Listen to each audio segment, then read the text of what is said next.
We're back into showery conditions in Wales, with the air cold enough for a bit of snow over the mountains. Winds will be strongest around the coasts.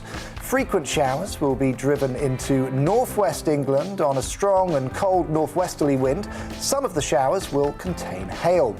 Temperatures will reach just 5 or 6 Celsius at best. For northeast England, showers may well merge into more general rain and hill snow later this afternoon. Most of the snow will be above 300 metres, affecting higher Transpennine routes and, again, feeling cold. Pretty wet with rain and hill snow over southeast Scotland, but further west it should be drier with some bright or sunny spells. Temperatures between 3 and 5 Celsius. And a windy and cold afternoon across Northern Ireland with lots of showers piling in. Again, some will be heavy with the risks of hail in places. Temperatures topping out at 6 Celsius. Remaining showery in many areas this evening with some more persistent rain and hill snow for northern and eastern England, and that's how the weather is shaping up for the rest of the day. Canary Islands sponsors the weather.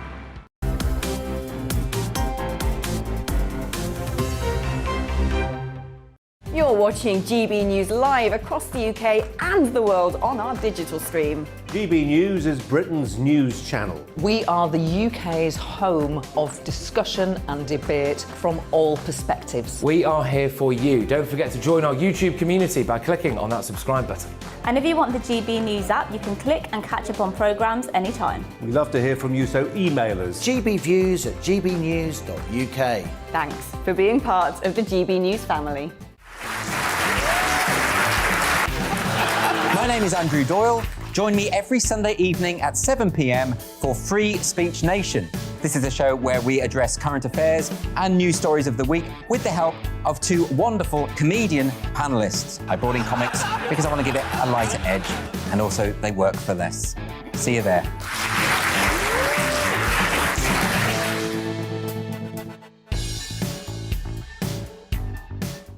Join my show Farage, 7 p.m. till 8 p.m. Monday through Thursday, and there you will get opinion, analysis, debate, and I'll cover stories that nobody else dares to touch. And then for the last 15 minutes, talking pints. We're over a drink. We have a civilised conversation with someone. We very often disagree, but we do it in a grown-up way. Come and join me on Farage.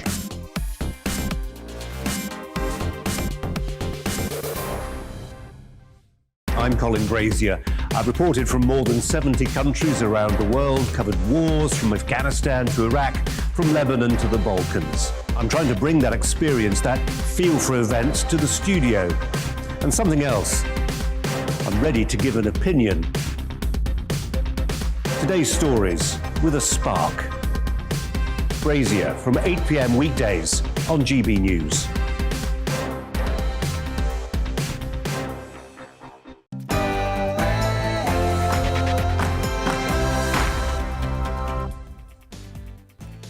Hello there, thanks for joining me once again. Coming up on this evening's Neil Oliver Live, I'll be discussing the latest COVID restrictions, inevitably, and government manoeuvres with my panel and asking them, are we in for another challenging Christmas? We're sounding the dog klaxon. This evening I'll be joined by representatives of the charity Broken Biscuits, who look after dogs in wheelchairs, oh yes. And there's nothing like a dame. I'll be joined by one on the sofa to celebrate the return of Panto to all our lives. But before all of that, it's time for the news headlines.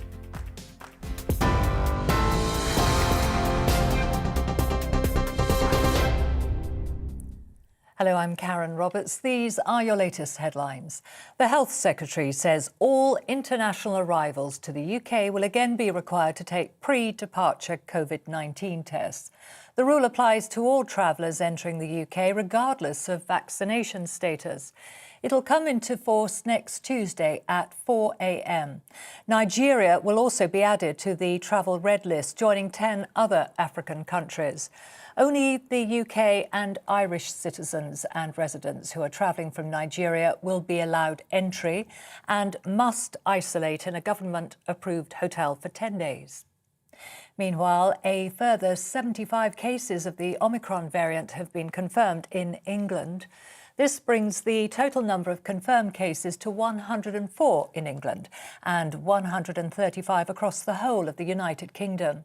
There's only one confirmed case so far in Wales and none in Northern Ireland. Scotland has reported 30 cases. Health leaders are welcoming a move to suspend GPs' targets in order to focus on the vaccination programme. However, they've been warned that the service still remains under significant pressure. NHS England has told doctors that routine health checks for the over 75s and new patients may be deferred to prioritise booster jabs. The parents of a teenager charged with the murder of 4 students in Michigan have pleaded not guilty to 4 counts of involuntary manslaughter. A judge imposed a combined $1 million bail for James and Jennifer Crumbly hours after police said they had been caught hiding in Detroit. The couple's lawyer has denied they were on the run but said they had left town for their own safety. Charges were brought against the parents, accusing them of failing to intervene in their son's alleged involvement in the shooting at Oxford High School in Michigan. Nearly 300 military personnel are being drafted in to assist thousands of homes that are still without power, 8 days after Storm Arwen hit the UK. As of early on Friday evening, just over 9,000 homes were still cut off. Freezing temperatures are expected in parts of the north of England and Scotland, as well as sleet and rain over the next 24 hours. And footballers and fans across the country have paid tribute to Arthur Labinjo Hughes during today's fixtures. The 6-year-old was killed after suffering abuse at the hands of his father and stepmother, who were jailed yesterday. His favourite club, Birmingham City, wore Arthur We Love You t-shirts and carried a banner bearing his picture before their match. A minute's silence was also held in the 6th minute of the game during the clash between West Ham and Chelsea. You're right up to date now. Back to Neil Oliver Live.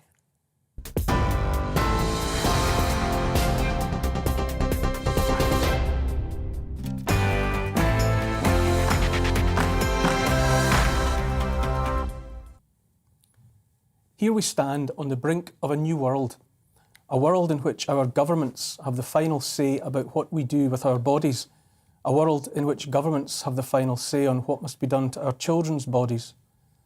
Germany is closer to the edge than us, so too Austria and others. German politicians will hold a vote to decide whether vaccines should be compulsory. On Thursday, they decreed that those who had not so far accepted the vaccines would be banned from all non-essential businesses, bars, restaurants, cinemas and the like. This is the same game Austria has already played. Doors are closing, options grow limited.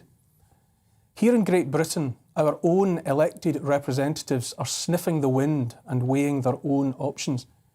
Last week, Oliver Dowden, co-chair of the Conservative Party, was asked what he thought about the steps taken in Germany and Austria, what he thought of the notion of making it illegal to refuse the vaccine. He said, "It's not something that we want to do or plan to do in the United Kingdom. Hopefully, we won't have to do any of that, as long as people, when they get the call up, take the booster." I noticed the use, inadvertent or not, of call up. Nice military echo there. 1, 2, stand by your bed. He was pressed to say if he would simply declare that compulsory vaccines were wrong in principle, and that as far as he was concerned, his party, his government, should and would never do such a thing, not under any circumstances. But Oliver Dowden would not and did not say that, presumably because he could not. He twisted and turned like a hooked fish, the bait swallowed and the hook fast, but his position was plain to see, glinting in the light. He would not rule out compulsory vaccines for all. His answer boiled down only to, as long as you get the jab, we won't have to force you. Here's the thing. Any politician, any government that will not unilaterally and unequivocally rule out compulsory vaccines is just waiting to see when the time is right to bring them in. I say that what we are watching here is a government biding its time, sensing which way the wind is blowing on the continent and in the rest of the world, waiting its turn to do as Austria and Germany have done, and as others will surely do soon. EU Chief Ursula von der Leyen has already called for compulsory vaccination in all of its member states. And so here we are, on the brink. Mercifully, it's not all bad news. No, really, it's not all bad news. Banning only the unvaccinated from bars and cinemas and the rest, making the vaccines an unavoidable legal requirement for participation in the ordinary stuff of life, these are the contents of a closed box politicians all over the world have been contemplating for a while. It's a box I think they always planned to open eventually. It was always and only a matter of time, a matter of when. But I say again, that is not all bad news, because the contents of that box in which lies the ultimate say over our own bodies, our children's bodies, our freedom to live our lives unmolested, are dangerous for all. Because once that box is fully opened, the masks, and I don't mean the trillions of strips of plasticized fabric presently littering the streets, hanging from trees and fences, sinking into our oceans and choking the life out of wildlife. I mean the masks disguising totalitarians as Democrats and liberals. Those masks will finally be off. And that, emerging as though from a chrysalis as a fully fledged totalitarian, takes some nerve. As they do say, you can't ride two horses with only one backside. If our elected representatives open that box, the days of masquerading as freedom-loving, liberal-minded public servants, the trustees of generations of democracy, will be over and forever. Once that box is open, once we step over that edge, there will be no going back for anyone. Is cuddly, messy-haired Boris Johnson really going to stand up and declare himself the sort that would insist that he and his colleagues, and not we citizens, have the right to decide what happens to our bodies and our children's bodies? The same Boris Johnson who so reveres Winston Churchill, the Churchill who spoke so effectively about the duty to stand up to tyranny so that people might be free to proceed towards the sunlit uplands. Would that version of Boris Johnson be prepared to sanction the kind of tyranny and then force that would surely be required in order to get a vaccination, multiple doses of a vaccination, into every arm? I don't know the answers to those questions because I cannot look into his or anybody else's heart. But when I say the cold wind of compulsory vaccines is not all bad news, I mean it, because it will reveal the truth of what governments here and around the world are really all about, and the truth will set you free. What anyway will be the truth, the reality of compulsory vaccinations? I've wondered what that will look like. No doubt it starts with tighter and tighter lockdown for the unclean, more and more restrictions on movement until such folk are effectively shut up in their homes. There will be loss of jobs, punitive fines, confiscation of property, maybe seizing of bank accounts. The opportunities are endless for a government seeking to force people to do that which they do not want to do. But eventually, I imagine, if all else fails, it must come down to force, naked force. Eventually, it comes down to a citizen held down in a room and a needle stuck into his or her arm. I know that sounds dramatic, and it is, but if a government decrees that every man, woman and child has to take the vaccine, willingly or not, well, force is how it ends.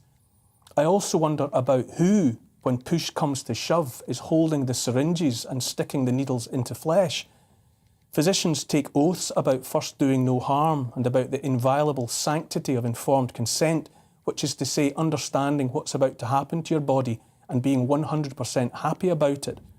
And the free man or woman always having the right to say no and to have that no respected without fear of disabling consequences. I wonder about doing no harm and informed consent, and then I wonder how many physicians will be prepared forcibly to inject people who are unwilling, people who have simply said no. And if not physicians, then who will get the job done? COVID is an illness that is survived by 99% of those who contract it. The vaccines don't stop people contracting the illness, nor passing it on to others. As for the Omicron variant, many scientists, including in Africa where it was first identified, say that so far it has resulted only in mild symptoms. And there is no doubt that there are many questions remaining to be answered about the safety and effectiveness of the vaccines. From the beginning of vaccination, those questions have been silenced. That strategy makes no sense to me and seems plain wrong. Already we know for certain that uncountable millions of people, children among them, have suffered dreadfully on account of the lockdowns and other measures already endured. Even as we seek to comprehend how much damage has been done, politicians, scientists and the mainstream media are howling from throats wide open for more of the same.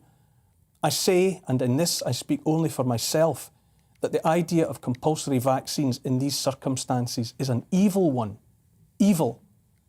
Russian writer Alexander Solzhenitsyn survived to tell the tale of life in the gulags, the work camps of the Soviet Union. He wrote, "The line separating good and evil passes not through states, nor between classes, nor between political parties either, but right through every human heart and through all human hearts. This line shifts. Inside us it oscillates with the years, and even within hearts overwhelmed by evil, one small bridgehead of good is retained. For now, I choose to believe, at least to hope, that unmasked totalitarianism, such as we shall shortly see in Germany and Austria and elsewhere, if and when vaccines are made compulsory and then enforced, that enough people will be so repelled by the behaviour of their leaders and their leaders' servants that they will stand up and say no, and mean it. The line separating good and evil passes through every human heart. I believe that. I know it runs through mine, and that I have the capacity to do wrong as well as right. The outcome of all of this is up to us. And there's something else worth remembering every day. I've said it before and I'll say it again now. Governments amount to hundreds, while we amount to millions. They are few, and we are many."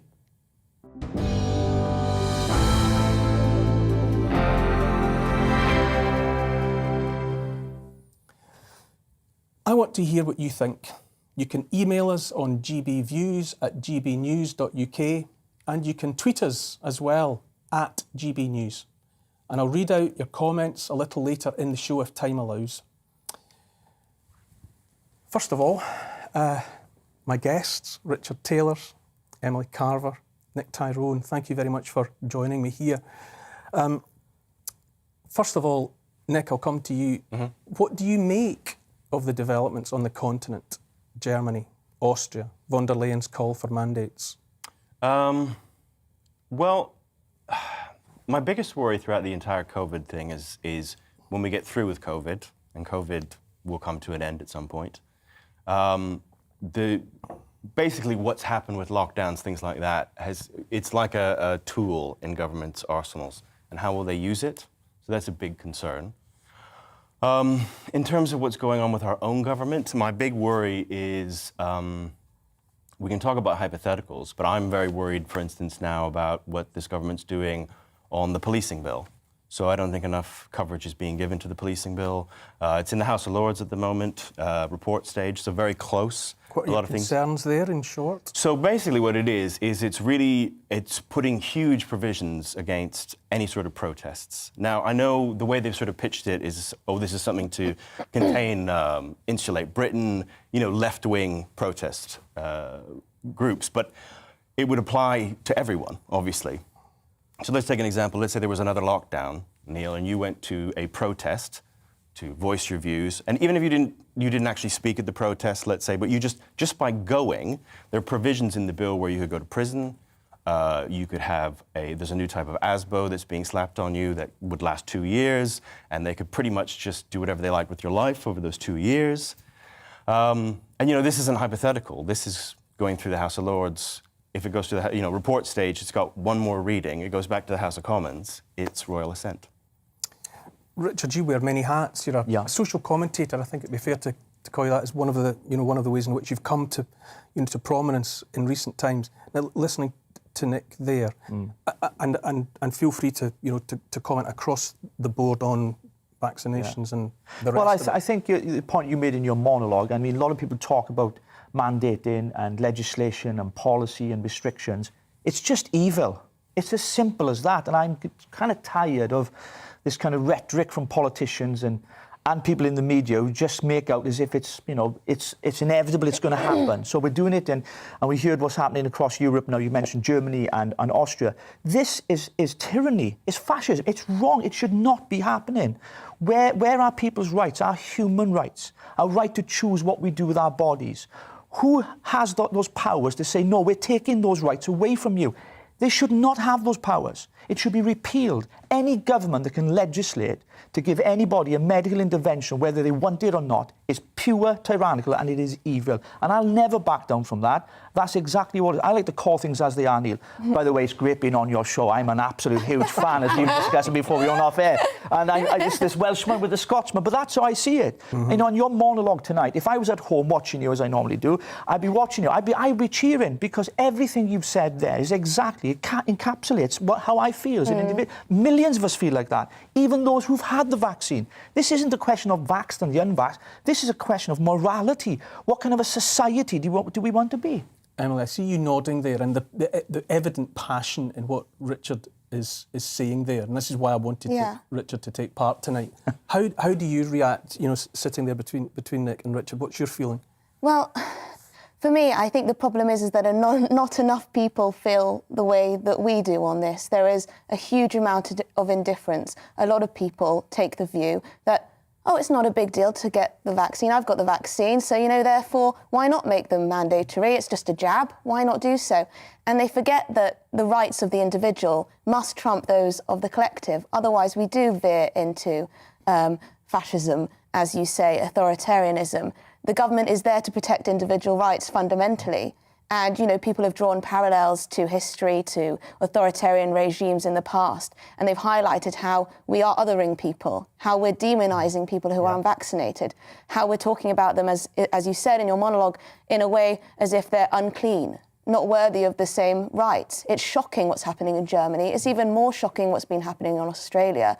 I watched a clip that I think Unheard did, with a woman who was in a camp for 14 days, not allowed out despite repeatedly being... from her home for doing little more than having collected in a van that had obviously been hired by the government or the local authority, and not allowed out even though you've tested negative repeated times. It's madness. And if people shrug their shoulders and think, well, I got the jab, well, I don't mind isolating, that's not the point. It's extraordinary to me to hear my guests using and having to use words like fascism, totalitarianism, authoritarianism in the context of a discussion about what's happening in Britain in the 21st century. It's a conversation that we're going to pick up and continue throughout the show. We have to move on at the moment, though. After the break, which is upon us, we'll have more about all of this and other stories besides, and we'll get the views of a senior lecturer in medicine. First, and inevitably, here's the weather. It's time to remind ourselves there's always another winter. Canary Islands sponsors the weather. It's looking cold, windy and showery, with some heavy showers in places and snow over northern hills. Let's take a look at the details. There'll be plenty of showers rattling into southwest England this afternoon. Some will be heavy with a risk of hail. Feeling cold with blustery northwesterly winds. Far fewer showers for central, southern and southeast England, with plenty of sunshine to be had. Still cold though, especially due to the wind. We're back into showery conditions in Wales, with the air cold enough for a bit of snow over the mountains. Winds will be strongest around the coasts. Frequent showers will be driven into northwest England on a strong and cold northwesterly wind. Some of the showers will contain hail. Temperatures will reach just 5 or 6 Celsius at best. For northeast England, showers may well merge into more general rain and hill snow later this afternoon. Most of the snow will be above 300 metres, affecting higher Transpennine routes and, again, feeling cold. Pretty wet with rain and hill snow over southeast Scotland, but further west it should be drier with some bright or sunny spells. Temperatures between 3 and 5 Celsius. And a windy and cold afternoon across Northern Ireland with lots of showers piling in. Again, some will be heavy with the risks of hail in places. Temperatures topping out at 6 Celsius. Remaining showery in many areas this evening with some more persistent rain and hill snow for northern and eastern England, and that's how the weather is shaping up for the rest of the day. Canary Islands sponsors the weather. You're watching GB News live across the UK and the world on our digital stream. GB News is Britain's news channel. We are the UK's home of discussion and debate from all perspectives. We are here for you. Don't forget to join our YouTube community by clicking on that subscribe button.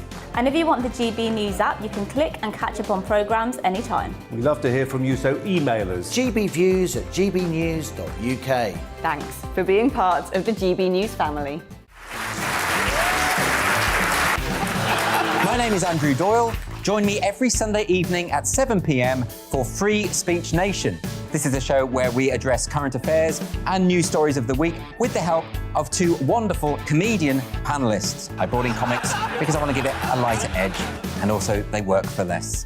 See you there.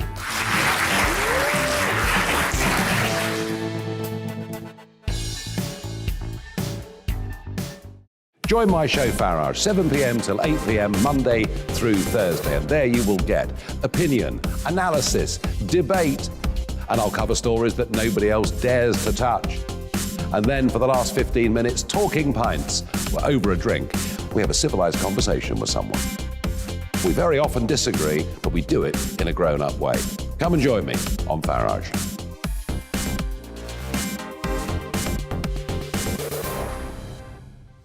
I'm Colin Brazier. I've reported from more than 70 countries around the world, covered wars from Afghanistan to Iraq, from Lebanon to the Balkans. I'm trying to bring that experience, that feel for events, to the studio. And something else, I'm ready to give an opinion. Today's stories with a spark. Brazier from 8 p.m. weekdays on GB News.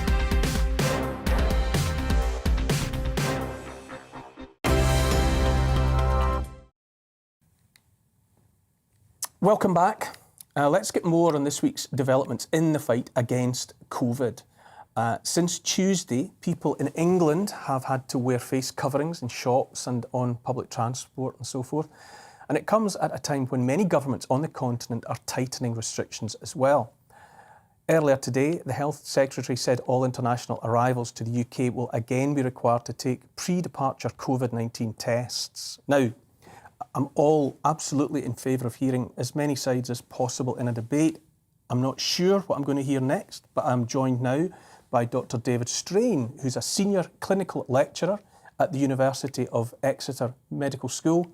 Thank you very much for joining us. You are extremely welcome. How are you? I'm very well, thank you. If I can, I need to make as much use as possible of the limited time available. Let me get right to it. So, what do you make of the government's decision to reintroduce mask wearing and to compel it? So this is all on the back of the Omicron variant, and we have absolutely no idea at the moment what that really means. We know that the Omicron variant is infecting people who've been vaccinated and people who've had the Delta variant and previous variants that have gone before it. So that is the one thing that we do know for certain, that it is spreading amongst people who have, up until now, been protected. I believe that the masks are here to try and reduce that spread until we find out more about it. Now, if it turns out in 4 or 5 weeks' time that actually the Omicron variant is the milder version of the virus that many of us have been hoping for, and actually that is probably the route out of this pandemic, that the virus just mutates into something that's no more severe than the common cold, I do look forward to dropping those masks again if this turns out to be the route out.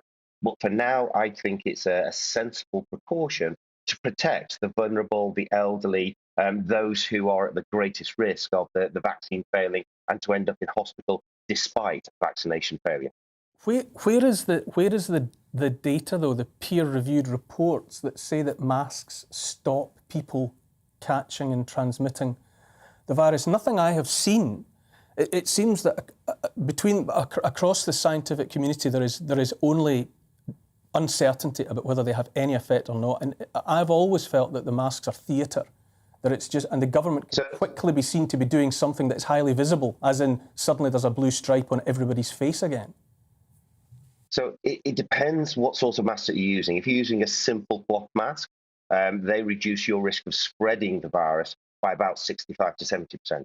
If you're using the sort of fluid-resistant surgical masks, these ones that are becoming commonplace, there is good peer-reviewed data that demonstrates they reduce the spread of COVID within the small communities, but it's more a case of it reducing the risk of you passing it on to other people. The actual ability for them to stop you catching it from these is only marginal. It reduces it by about a third to 50%.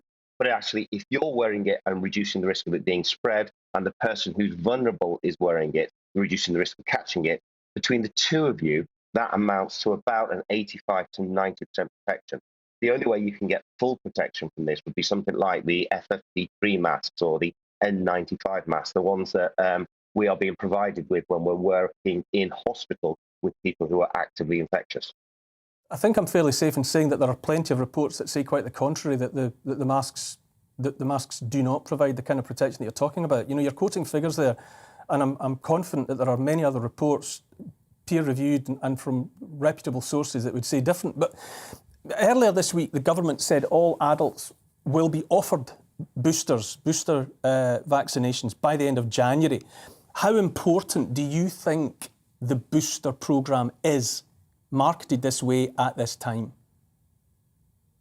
So the booster program is all about reducing your risk of being hospitalized and ending up on an ITU or even dying. Booster, or the vaccination program in general, does two things. One is it generates antibodies. Now, the antibodies that are generating are specific to the original wild type. And we know there is a crossover with the Delta variant. We don't know what the degree of crossover is going to be with the Omicron. So I think using the booster to try and reduce spread is limited benefit. Listening to your monologue, I am very worried about what they're doing in Germany and Austria about mandating this as some sort of mechanism to reduce spread. But the other thing that the booster does is it activates T cells. Now, these are the cells that are pretty non-specific. These are the cells that will help you not turn up in ITU, not dying of COVID. And that will give you an extra protection in order to reduce you getting very, very sick if you do come into contact with it. Now, bringing that forward, I'm not quite sure of the logic of doing such a statement when they've done it. Realistically, we've got at least a month or so of getting things in order to be able to do that service, to provide it to everybody under the age of 18. We are still tracking down the vulnerable, those who are immunocompromised, and getting the vaccine into them. And actually, over the next 2 to 3 weeks, as we find out more about the Omicron, I would have expected the widening of the booster program to occur once we knew how effective it was going to be, or whether we were going to end up needing Omicron-specific vaccination, which is going to take us a good 2 to 3 months to have ready to go in people's arms. If the uptake of 1, 2, and 3 has been as successful as claimed, I fail to understand why the government seems to be pushing for 100% vaccination. And it seems like over and over again it becomes an excuse to point the finger at those who have not taken the vaccine for whatever reason. And as others have said, surely this is the first time in history when the seeming ineffectiveness of a medical product has been blamed on the people who haven't taken it. So we know the vaccine reduces your risk of being hospitalized by approximately 90%. It reduces your risk of dying by about 95%. But at the moment, the people who've had their vaccine are the most vulnerable. And even for them, a 95% reduction in the risk of dying and the 90% reduction of hospitalization does still translate to some of the most vulnerable, despite being vaccinated, are still ending up in hospital. Because if you are 80 with multiple comorbidities, 90% protection won't offer you the same protection as being a young, fit, healthy 18-year-old. So that's why we see this discrepancy that we see about half of the people hospitalized are vaccinated and half of the unvaccinated. When it comes to personal protection, the single best thing anybody can do is get vaccinated for their own well-being. And it's important to say that the vaccine does come with risk. There is this risk of myocarditis. It's about somewhere between 4 to 8 per million people who get that. And we believe that the reason that they get that is embedded within their genetics. And they are probably the same people that make up the 450 to 500 per million who, if they get COVID, even if it's a mild disease, end up with that same myocarditis risk. All that being said, I say again, you're quoting figures there. I've seen many other figures from reputable sources that make the chances of a young recipient of some of the vaccines developing clinical myocarditis pooled much lower than that. I've seen the numbers, the ratio being much smaller. But setting that aside, we never seem to touch on natural immunity. We can assume surely that many people, uncounted numbers of people, vaccinated or not, have also come into contact with the COVID virus by now. And is it not also fair to say, you said the gold standard protection was the vaccine, isn't truly the Rolls-Royce gold standard protection to have had COVID and recovered? No, and there's several reasons for that. When you get the vaccine, you get a soup of antibodies. If you get the Pfizer, you get 13 different antibodies. If you get the Moderna, it's 15. With the AstraZeneca, it's about 15 you get. And they are an antibody soup that helps against the preserved regions of each of the variants that's come out. What we're seeing in South Africa is, because the vaccination rate is so slow, about 98% of the population in South Africa has got natural immunity to the Delta variant. And people who've had the Delta variant are now getting this new Omicron variant, because actually the number of preserved portions between Omicron and Delta are fewer than the number of preserved portions between the wild type and Omicron. And so we are in this position where being vaccinated will have a greater protection over to prior exposure to Delta. All that being said, none of it is guaranteed. And that's the important measure. And that's one of the reasons that we are looking very, very carefully to find out what is going to be the history of people who get Omicron despite being vaccinated. Is it just a mild disease, or is it actually something more serious? All the early indications that seem to be coming out of South Africa, where it was first identified, are that the symptoms are mild. However, a last question for you, David, is how would you react? I think I know your answer, but how would you react if the government was to drift in the direction of mandating, of making vaccines compulsory? I'm a physician. I took an oath to do no harm. I believe everybody should be offered the vaccine. I do believe in the science. I have been vaccinated. However, if someone did not want the vaccine, despite being presented with all the evidence and the benefits, as a physician, I would not be administering a vaccine to somebody who told me they did not want it. Thank you so much for your time this evening. That's been very interesting and very helpful to hear your side and to hear your opinions there. Thank you for joining us. If I can bring it back to you guys, Emily, perhaps. It didn't take us long to get here, did it? I'm thinking 3 weeks to flatten the curve, 15 million jabs to freedom and all the rest of it. And here we are where we are with, talk in the air of compulsory vaccines on the continent, further lockdowns, further restrictions, a sword of Damocles over Christmas again. It's not even been 2 years, and here we are. What I find quite interesting is that a lot of this stuff that's happening now on the continent and in this country, even the debate over mandatory vaccines and, keeping people in essentially internment camps before they've isolated for a certain length of time. These were all conspiracy theories before. People were told that won't happen. That's just conspiracy. Why are you trying to, fearmonger and so on? But we're seeing these things happen. We were told that the vaccine would be this silver bullet that would allow us to live our lives freely again, as normal. We were told that once the vulnerable were vaccinated, that would be it. Everyone can get back to life. At what point did we decide to completely throw any sort of cost-benefit analysis out of the window? We've seen reports this week that 740,000 people may have had misdiagnosis or misdiagnoses of cancer. Why are we not talking more about that? Why is the government not talking more about that? There are people who are dying every day from misdiagnoses, and this is something that I just fear that the government is using this in order to deflect from bigger problems, perhaps. Nick, Richard said earlier that you'd like to see the powers that the government have assumed taken away. Yeah. It's a hypothetical, but what do you think about that? Does someone do they need reined in? But how? They've got a huge majority, and I don't really see how they stopped, really. And I think my big worry is I don't really trust. That's tyranny. Yeah, well, I just don't really trust this government. particularly. Well, the problem you've got is there's no opposition, is there? There's no real opposition on the Green benches. You've got an 80-seat majority, and the opposite side of the bench, none of them really stand against anything. I mean, if Keir Starmer had some backbone and a spine, at least get up and say, well, we're against vaccine passports because they're discriminatory. We're against mandating vaccines because we think it's ethically, morally wrong, and people should choose what they do with their own bodies. But he doesn't. But I think that's the problem. Virtue signals. The guy needs to grow a spine and start, and maybe then people will say, hang on a minute, we've got some real, not just on those issues, but specifically tonight because we're talking the about problem it, is we've come into a crisis situation, and we have a government that we don't really know what they stand for. We don't really know what Boris Johnson stands for, and we've got a Labour Party that's still sort of picking itself up from the Corbyn era. So it's like the worst time for all of that to sort of happen, and here we are.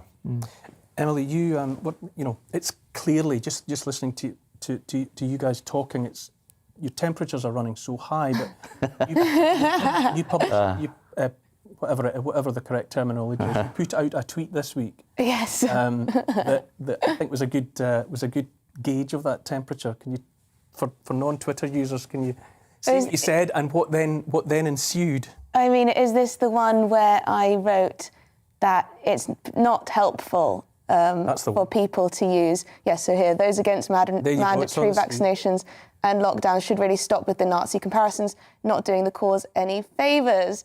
And I was pulled apart for this tweet by many of my followers because they argued that there are many parallels between what's happening on the continent and what happened under the Nazis. And I can see that. I can see the othering, the idea that the unvaccinated are unclean, the use of isolation as a tool by government. I think there are parallels to draw. I just worry that we always tend to jump on the Nazis whenever we find something offensive or whenever we believe something's dictatorial. And I think perhaps that's not helpful. And it also suggests that the same outcome will happen. And we're not gassing millions of Jews fundamentally. So I find it concerning, but equally, with the backlash that I received, it did make me think, and it did make me think more about the parallels that there are. Nick, it is an interesting point, isn't it, that Emily raises and touches there. On the one hand, I agree that that always galloping straight towards the Nazis. The Nazis is what's famously what happens. It's famously what happens with almost every argument ends up there apparently. It didn't end well for the Nazis, or did it? Remember? Didn't end well. How early do people? To me, there's one of the lessons of history is that you sound the alarm very early. Yeah.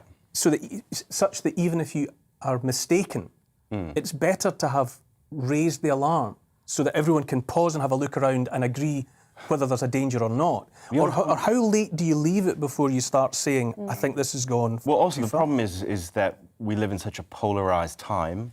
So which audiences are you talking about? I mean, you can go on sort of left-wing Twitter and there's all sorts of parallels. They'll make all sorts of parallels with the Nazis that lots of people on the right will think are completely ridiculous and either completely baseless or completely hyperbolic.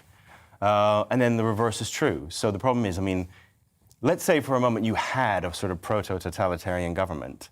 I don't actually know how you would get that news out there, because I think you sort of, if they were a Tory totalitarian government, all the Tories would defend them until kind of the end. And if it was a Labour one, the same, it would be the different, I think colour, all totalitarian governments are the same.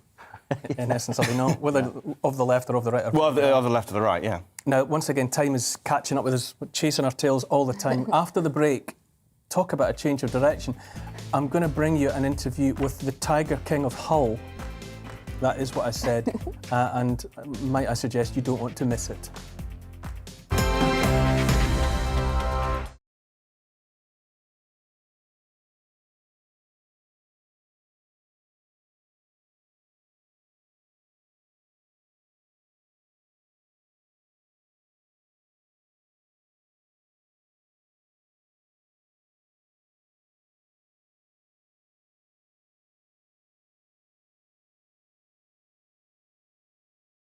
You're watching GB News live across the UK and the world on our digital stream. GB News is Britain's news channel. We are the UK's home of discussion and debate from all perspectives. We are here for you. Don't forget to join our YouTube community by clicking on that subscribe button.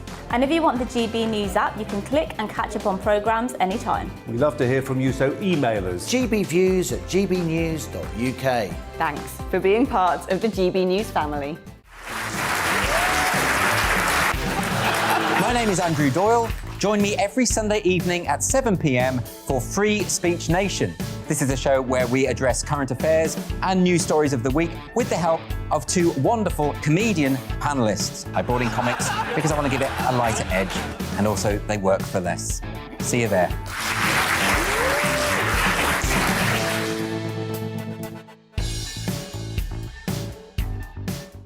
Join my show Farage, 7 p.m. till 8 p.m. Monday through Thursday, and there you will get opinion, analysis, debate, and I'll cover stories that nobody else dares to touch. And then for the last 15 minutes, talking pints. We're over a drink. We have a civilized conversation with someone. We very often disagree, but we do it in a grown-up way. Come and join me on Farage.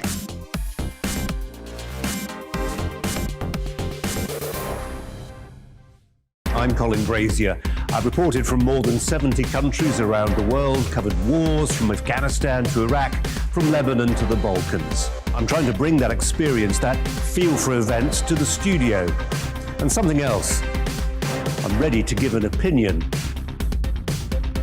Today's stories with a spark. Brazier from 8 p.m. weekdays on GB News.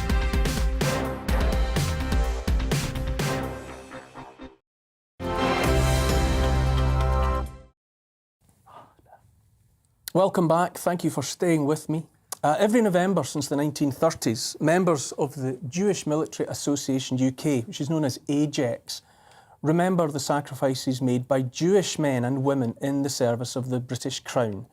AJEX members march alongside other veterans on Remembrance Sunday itself, but on the following Sunday, traditionally, there's a separate event in Whitehall highlighting the vital role of the Jewish community in British life.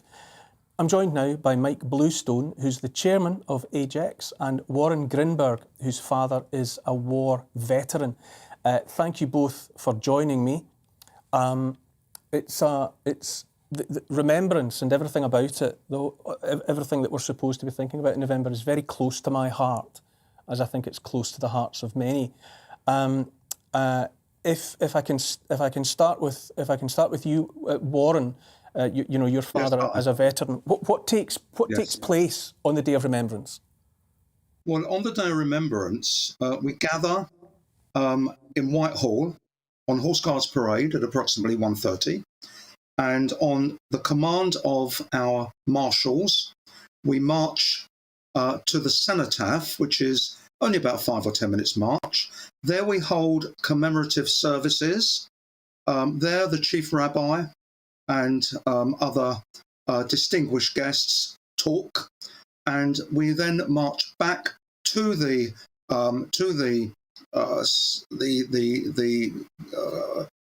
finishing place, where we finish and go off until next year. I've been doing this for many years, since my father passed away. In fact, I helped him in his last 2 years at the AJEX March. Unfortunately, when he passed away, I took the responsibility on and carried on marching every year since with my dear wife, and we marched with friends whose parents also were AJEX members. And the reason that we do it, us second generation members, is because, you know, we know that the veterans are now getting much older. Many of them are passing away now. We have to take their place. If we don't take their place, who will? Mike, if I can come to you now, Chairman of AJEX, how important is the ceremony of remembrance to the Jewish community? Good evening, Neil. It's extremely important. I mean, like Warren, my late father, who served in the Royal Sussex during World War II, started taking me to the parade when I was about 4 years old, and I've hardly missed any. I think the backdrop as to why our organisation was founded in the 1930s was sadly against the backdrop of rising anti-Semitism at that time. And there were the usual anti-Semitic tropes that Jews didn't serve and that kind of stuff, which really ranks, particularly with people like me, where my own grandfather was in the trenches, his brother was killed in the trenches, and another great uncle was killed, and others served. So I am the third generation from my family, from an Anglo-Jewish family, to have served in HM forces with pride. And so this parade is important. You know, it was mentioned before that we also march alongside all our other comrades on the Royal British Legion main parade on the previous Sunday, and I had the privilege of doing that again this year. But it's very important for us to fly the flag and to demonstrate the commitment and loyalty of Anglo-Jews to the Crown. Hence the necessity for the separate event, just to, I suppose, sharpen the focus of the spotlight on the fact that, as you say, there was a clear contribution made by the Jewish community. So in that context, how many people generally take part in your unique event? Yeah, of course, as Warren's alluded to, the demographic of our membership has changed because there are sadly not that many World War II veterans left. Many of them are centennials now. And those of our comrades and veterans who perform national service, if they were 18 in 1960 when national service ended, you know, the maths are very easy. They'll be about 80 now. But of course, there are contemporary veterans. There are people like myself. I was a reservist for a number of years, and many of our veterans served in HM forces as regulars and reservists in contemporary conflicts and doing service since the 1960s onwards. We also work closely with those of our comrades who are still serving in HM forces. There are several hundred British Jews that are still serving in all main three branches of the forces, and they march with us. We also have Jewish cadets and other organizations. But I think that the point to be made here is that our parade attracts attention from the wider community. We're very inclusive. We want other people to be with us, to participate with us. And we always have a reviewing officer and a lot of senior officers from the forces and other institutions. We have mayors and dignitaries, as Warren alluded to. So it is a very important part in our calendar. This year, we had something like 1,200 marchers and over 1,000 spectators. And it is a very moving event. We have the chief rabbi officiating with our military padre. It's a very moving and very fitting event. But, you know, we welcome other people to come and join us and to be a part of our remembrance, which is not just for the Jewish fallen. We remember all the fallen in our parade. Warren, to come back to you there, tell me about your father's service. What was just to personalise it a little? You know, what was his experience? My father's service is quite strange. It's a heroic story. My father wasn't born in England. He was born in Poland in 1915. And by the age of 24, that was in 1939, the Germans had invaded, well, the Russians invaded, then the Germans invaded. And when the Germans came into his town, which was only 15 miles from the Soviet border, he decided he was going to get away. He left home, he left his family, 4 brothers, 1 sister, parents, grandparents. My grandfather was he was a tavier, if you like. He was a milk. He had a milk farm. He left them. He said, "I'm going. I don't know when I'm going to see you again." He went over to the other side of the Russian border and went on a train to Bialystok to meet his uncle Avraham. But when he got off the train, he was arrested. He hadn't done anything wrong. The only thing he hadn't done was buy a ticket because he didn't know he had to. He then was arrested by the KGB, taken to a prison in Minsk, and within 2 months he was in Siberia.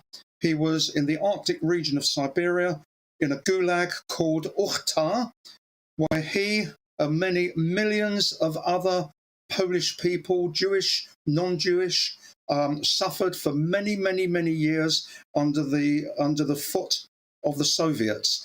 I think one of the saving graces for my dad and his comrades was that in 1941, Russia and Germany decided to part sides, which led to the establishment of an army called the Anders Army.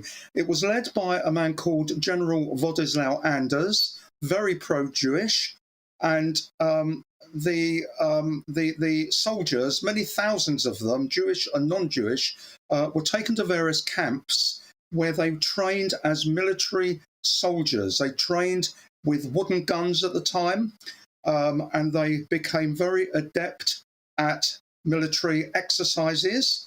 From there, my father and his group, many thousands again, travelled 1,500 miles through Iraq, Iran, Egypt, or to Port Said, in fact. And from there, they were taken to Israel, Palestine, under British mandate, where General Anders decided with a group of them to hand them over to the British. And they were known as the first Polish army under British control.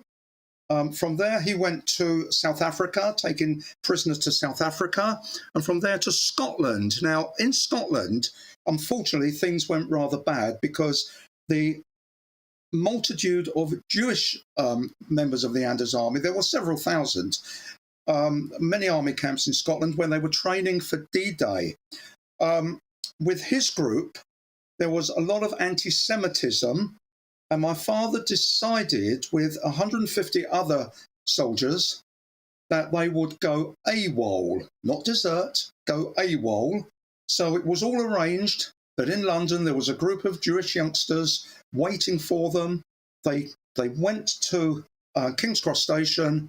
They were met by these young Jewish Zionists and young Jewish people, and they were taken to houses where they were hidden away. Now, my father was hidden away in Gower Street. I know many people know Gower Street because Gower Street is the home of London University. At that time, with the military police, the Polish police, and the regular police after them, a man called Tom Dryburgh, who was a member of Parliament, visited them and said that he would work for them. He asked them what they wanted to do, and they said, "We don't want to desert, we want to join the British Army and fight with the British." So Tom Dryburgh went to Parliament. There were 3 or 4 debates in Parliament, and eventually he convinced Sir Winston Churchill, Prime Minister, and Churchill stood up and said directly to Tom Dryburgh, "Put these men in the British Army now." So they ended up in the British Army. Many of them were in the Pioneer Corps, which Warren, is a brigade. Warren, I could listen.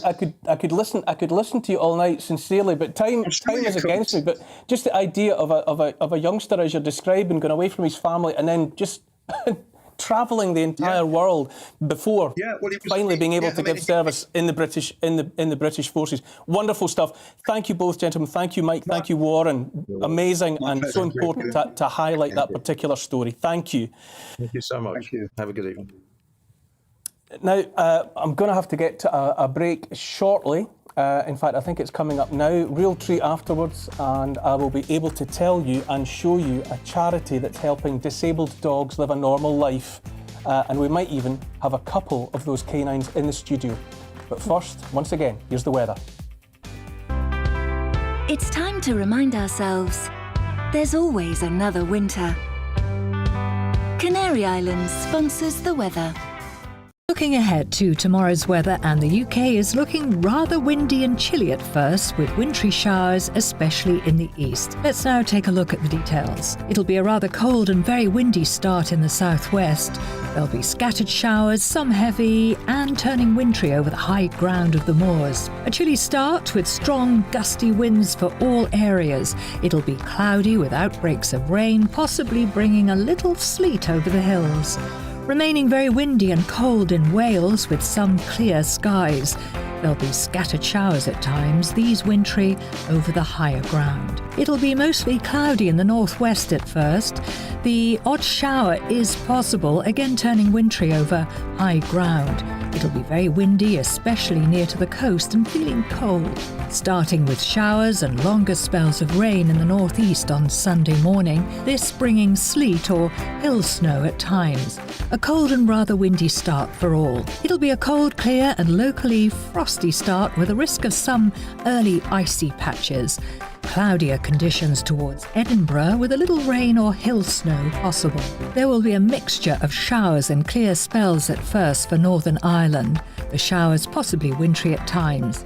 It will be rather windy and feeling cold. Wintry showers will persist in the east, remaining drier in the west, windy in the south but winds easing in the north.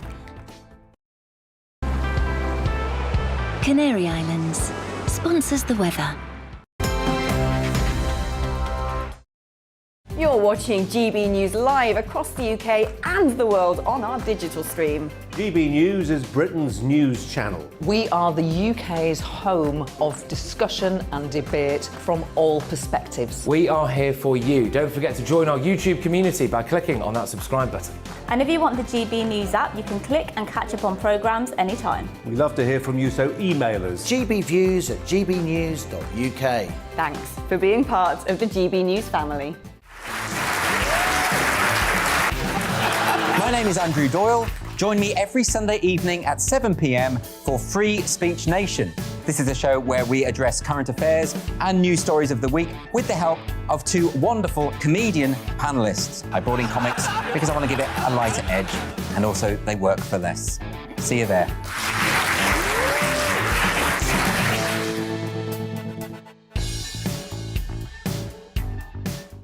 Join my show Farage, 7 p.m. till 8 p.m. Monday through Thursday, and there you will get opinion, analysis, debate, and I'll cover stories that nobody else dares to touch. And then for the last 15 minutes, talking pints. We're over a drink. We have a civilized conversation with someone. We very often disagree, but we do it in a grown-up way. Come and join me on Farage.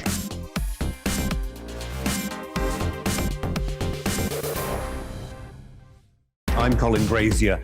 I've reported from more than 70 countries around the world, covered wars from Afghanistan to Iraq, from Lebanon to the Balkans. I'm trying to bring that experience, that feel for events, to the studio. And something else, I'm ready to give an opinion. Today's stories with a spark. Brazier from 8 p.m. weekdays on GB News.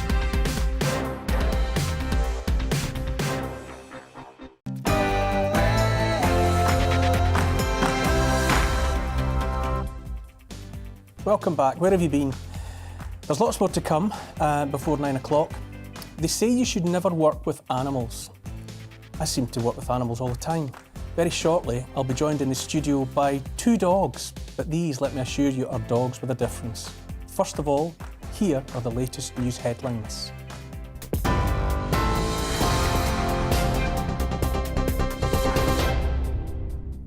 Hello, I'm Karen Roberts. These are your latest headlines. The Health Secretary says all international arrivals to the UK will again be required to take pre-departure COVID-19 tests. The rule applies to all travellers entering the UK, regardless of vaccination status. It'll come into force next Tuesday at 4 a.m. Nigeria will also be added to the travel red list from Monday morning, joining 10 other African countries. Only UK and Irish citizens and residents who are travelling from Nigeria will be allowed entry and must isolate in a government-approved hotel for 10 days. Meanwhile, a further 75 cases of the Omicron variant have been confirmed in England. This brings the total number of confirmed cases to 104 in England and 135 across the whole of the United Kingdom. There's only one confirmed case so far in Wales and none in Northern Ireland. Scotland has reported 30 cases. Health leaders are welcoming a move to suspend GPs' targets in order to focus on the vaccination programme. However, they've been warned that the service still remains under significant pressure. NHS England has told doctors that routine health checks for the over 75s and new patients may be deferred to prioritise booster jabs. The parents of a teenager charged with the murder of 4 students in Michigan have pleaded not guilty to 4 counts of involuntary manslaughter. A judge imposed a combined $1 million bail for James and Jennifer Crumbley hours after police said that they had been caught hiding in Detroit. The couple's lawyer has denied they were on the run, but said they had left town for their own safety. Charges were brought against the parents, accusing them of failing to intervene in their son's alleged involvement in the shooting at Oxford High School in Michigan. Nearly 300 military personnel are being drafted in to assist thousands of homes that are still without power 8 days after Storm Arwen hit the UK. As of early on Friday evening, just over 9,000 homes were still cut off.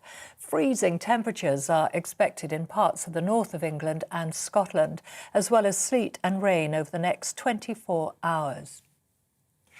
And footballers and fans across the country have paid tribute to Arthur Labinjo Hughes during today's fixtures.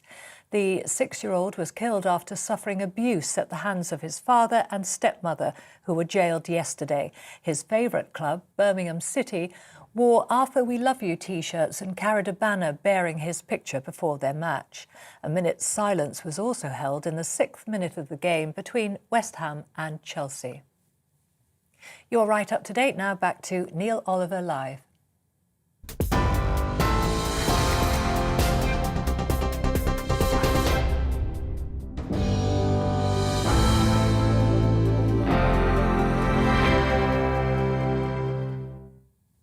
That story on the news headlines there about little Arthur is just shattering, and I don't know, puts into context so much else that's going on around us.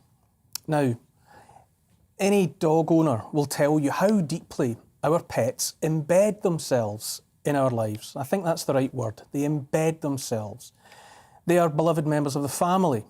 There's just no two ways about it. And we care for them and worry about them, much like children. But for every hound that is loved and cared for all of its life, there are countless others that come to harm on account of illness, accidents, and also cruelty. Broken Biscuits is a charity set up to provide care and rehabilitation for dogs in need, and especially for those that, due to the extent of their injuries and disabilities, need specialist help. Those are the dogs that are often left behind. I'm joined now by Broken Biscuits volunteer Mitch Jackson. Bear with me. It takes a little bit of organisation to get these particular canine individuals. And here we go. Oh my goodness. Now, do you need me to do anything? I'm going to lift one up. Okay. Oh okay, my. Pam. Who are these guys? This one is Trooper. Look at Trooper. Trooper! Trooper, hey. Oh my. Is he a Chihuahua? He certainly is. Trooper. Let me see. Robin? Let me see you, little guy. Oh my. And this is Pippa. And Pippa. Oh, and they truly are dogs in wheelchairs. They certainly are. Oh, they're overwhelming. How amazing. Now, tell me, what is the story of Broken Biscuits, and what are the circumstances that bring you dogs like these? Right, well, originally when I rescued these two, unfortunately they've been run over and left at the side of the road with broken spines. Thankfully, they got rescued and I adopted them both in this condition. And because of that, I actually found out about the charity Broken Biscuits, which basically help people like me who have got these dogs that are disabled. I knew what I was doing when I decided to adopt these. Have a seat. I needed to fuss and faff over dogs because that's my life and that's what I do. But in becoming involved in Broken Biscuits, it's become more and more because I've become sort of so passionate about these dogs because they're amazing, as you can see. How did the charity come about? You know, you said that you just found yourself in circumstances where you needed the kind of help that they could provide, but can you tell us how Broken Biscuits had happened? Yeah, what happened, the founders, Cassie and Tim, went in Europe, and what they realised was they went visiting these dog shelters and they were what they call lifers. And the lifers over there were the dogs that nobody wanted. You know, they were the broken ones just left, never with any hope, really, of actually being sort of adopted at all and just would live the days out. And they was like, you know, somebody's got to want these dogs. There are people with big hearts that surely, you know, would be willing to take them on with a little guidance and support. Let's see if we can make this happen. And they have. And really, as you can see, they're amazing. So what we do is we support people who have, for some whatever reason, found that their dog has become paralysed. It could be an accident, it could be a disc problem. And some of the families just have no idea where to turn and what to do about it. So what we do is we go and visit them or speak to them and actually give them care advice, support, advise them on, you know, where to get the wheels from and just really support them as a family, because we need to show them that it's a positive... Oh, bless. Tired. You know, we need to show them that it's positive. Yes, we're very sorry that this has happened to the dog and we're really upset that, you know... But as long as your dog is pain-free and healthy and happy, they can live the life out on wheels very happily. It would not have occurred to me, I must admit, that a dog injured in this way, you know, broken spine, for example, could continue to have a happy life. But I mean, they're plainly they're plainly pain-free. Exactly. And they're plainly engaged and interested in what's going on around them. Hey, boy. So it's a bit of a revelation for me. I mean, I think originally people were like, wow, you know, I didn't know that was a thing. Because why would you? Unless your life has been sort of come across this for some reason like mine did, you wouldn't really know about it. So how many dogs, you know, like this, needing wheelchairs, are looked after or guided by Broken Biscuits? Well, Broken Biscuits have managed to help and rehome, I think it's something like 530 dogs now. But what we also do, as I said before, is help families that have had some sort of accident, you know, and they could just jump off the couch and they could become paralysed. Only certain dogs, it's not going to happen to every dog, obviously, but, you know, anything can happen. Yes. You just never know. And how quickly, how easily, how readily do the dogs take to the wheelchairs? Do you know, one thing I found, they're just amazing how they adapt. Dogs somehow just find a way of just getting on with it. So when we put them in the wheels, a little bit of chicken, come on, bit of encouragement, and they're away. That's it, literally. And you just build it up, so it's like a couple of minutes, and then it's 5 minutes, then it's 10 minutes, then it's half an hour, and they can go in the wheels for up to an hour. Right. But they do actually love running, and they go over tree roots, they go up curbs, they go down hills, they run on the beach. They just do what normal dogs, fully able dogs, do. What age are these two? Pippa is 3.5 and Trooper is 4.5-ish. And and would you expect them to live out, you know, a normal lifespan? It's hopefully. It's like, give me treats. Yeah, hopefully. I mean, unfortunately, sometimes they do have issues with the kidneys, but that's why we get involved with the families, because we sort of educate them into how to care for the dogs properly, so that we can enable them to live a full, long, happy life. Don't we? It's stories like this. They're revelatory to me, and along with other topics that we try and cover, I find it, I don't know, just uplifting. Yeah. You know, that it's a small. I mean, little Pippa there. It's a small sliver of a life, really, so small, and yet someone like yourself has found a way to enable the continuation of that life. I find that very reassuring. You know, it's for me, it was the best decision. Go on. He's a typical Chihuahua, very vocal, aren't you, buddy? Yeah, for me, it's just, I just feel so passionate about them, because it's heartwarming just to see how happy they are. And, you know, they deserve that chance. They deserve the right to life. Am I right in thinking not happy about all attention not being focused there? Yes. Aren't you? Are Broken Biscuits, the charity, are they providing homes for dogs like this that are needing homes? I mean, can people get in touch with the charity if they have the the facilities and the wherewithal, whatever's required to look after dogs like this? Yeah, we do. I mean, there are dogs that are, you know, stray dogs that have been rescued that, like these two with the lifers. There are dogs that families try to keep them, but, you know, sometimes it's just too much for them. So we do have surrenders, unfortunately. But we do try By and surrenders, you mean dogs that come back? The families just decide they can't do it. You know, it's not for everyone. Oh, little man. There's no absence of character there, is there? Oh. How and to what extent were you affected by, like everyone else, by the lockdown? Did that create unique problems?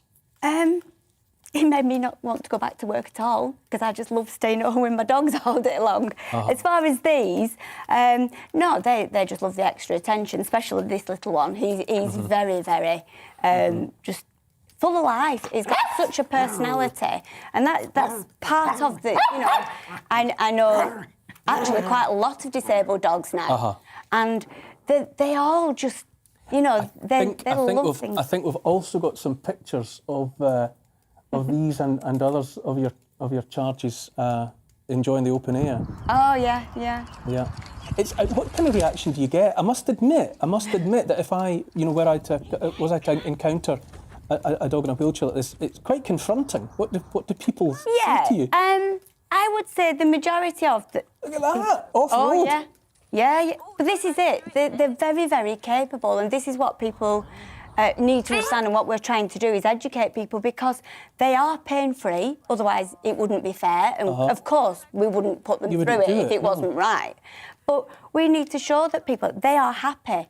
They are capable, as you can see. Absolutely. They yes, you are. They love it. Yes. They love running around and chasing balls and doing just generally what dogs do. There's nothing stops them. No, it's a revelation to me. I would just have thought for a dog to suffer this kind of injury, that would be not to put too fine a point on. Yeah, of course. Game over. And I think it would have been years ago. I think that now things are becoming a little bit more. People are a bit more understanding, perhaps. And I think we are in an age of, you know, diversity and, you know, we're trying to raise awareness of disabilities of all sorts. It's not just disabled dogs, it's cats and any animals and people, you know, because the legs don't work, but the brain works exactly the same way and they're entitled to live the best life. And as I say, I mean, I've got 2 Irish wolfhounds at home, which are on a slightly different scale. I'm sure. Than Trooper and Pippa. But as I said in the introduction to the piece, the extent to which you become, they're not the same as children, of course they're not, but the intensity of the connection that's established with your dogs, and so for people to see that, you know, if almost the worst were to happen, I think there's that's still that possibility of because I mean, the last, you know, the absolute unthinkable is that you be without your dog. Oh, you are noisy tonight. And to see the way that these two demonstrate the possibility of life going on, not just for people but for dogs. It's great. Exactly. It's a positive thing. You can. I know it starts off a negative, but there is a positive outcome if we could just educate people, and we need to educate some vets as well, because not all vets are on board. I don't know why that is, but that's something that at Broken Biscuits we're trying to make work. Who invented these? These are chairs? actually They're more like chariots, I would say. Well, yeah. I mean, we call them bikes, we call them wheels, we call them wheelchairs. These are actually from Walking Wheels, which is an American company. Right. But there are a few other brands as well. You can go shopping for these. Yeah. You don't have to have them made. No. There's varying sizes. They start at a mini, which is a smaller one than this, which in theory Trooper should have, but he's a little bit. They wouldn't be robust enough for him because he's a bit hardcore. Is he a bit vigorous? Yes, he's a bit hardcore. And of course, we don't stick to just flat tarmac. We do normal walks through the woods, and they just bounce over those tree roots. Nothing bothers them. So they go from tiny to a large dog.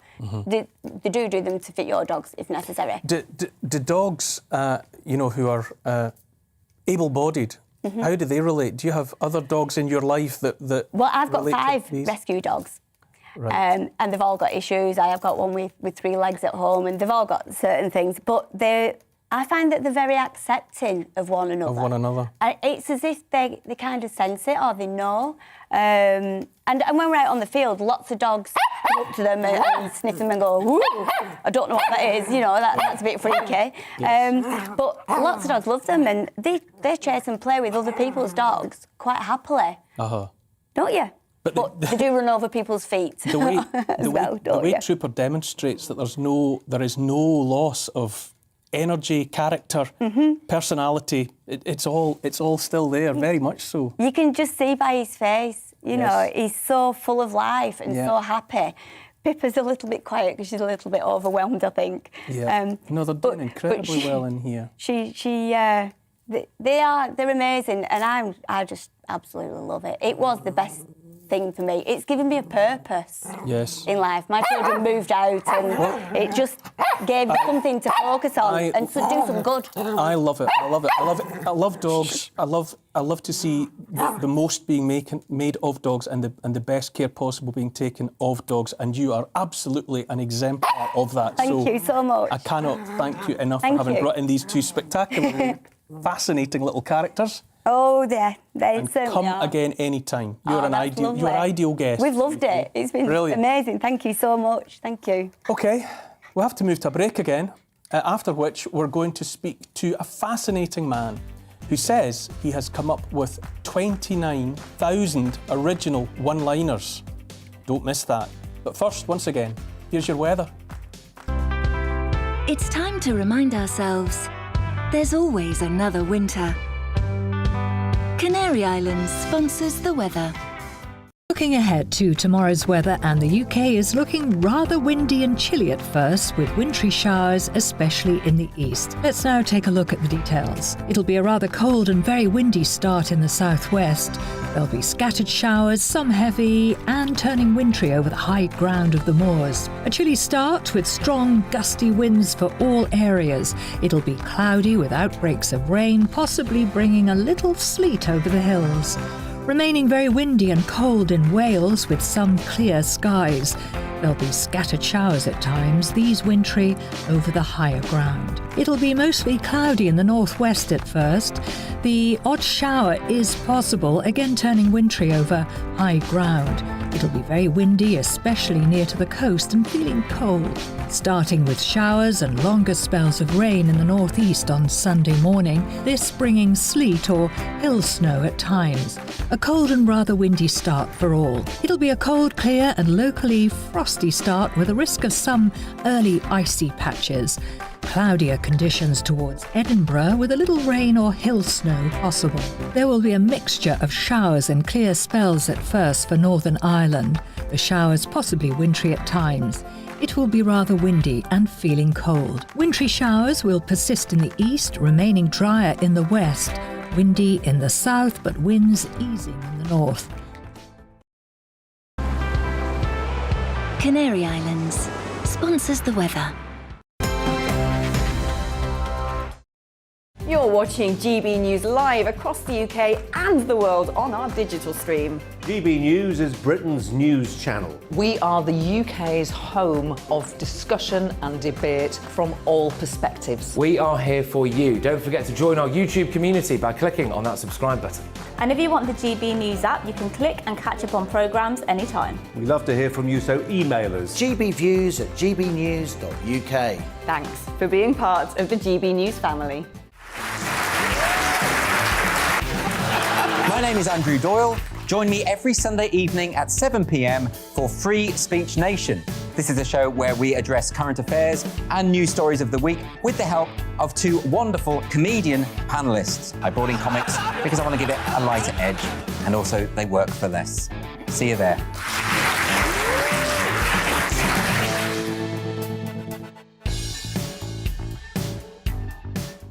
Join my show Farage, 7 p.m. till 8 p.m. Monday through Thursday. And there you will get opinion, analysis, debate, and I'll cover stories that nobody else dares to touch.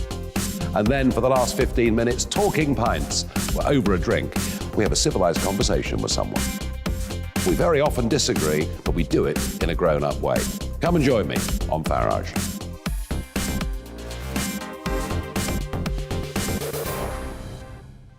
I'm Colin Brazier. I've reported from more than 70 countries around the world, covered wars from Afghanistan to Iraq, from Lebanon to the Balkans. I'm trying to bring that experience, that feel for events, to the studio.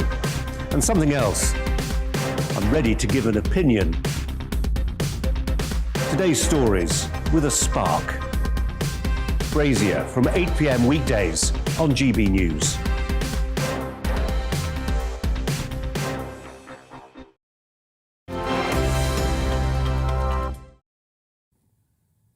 Welcome back once more. Now, my next guest, you might say, is a man of few words and also many words.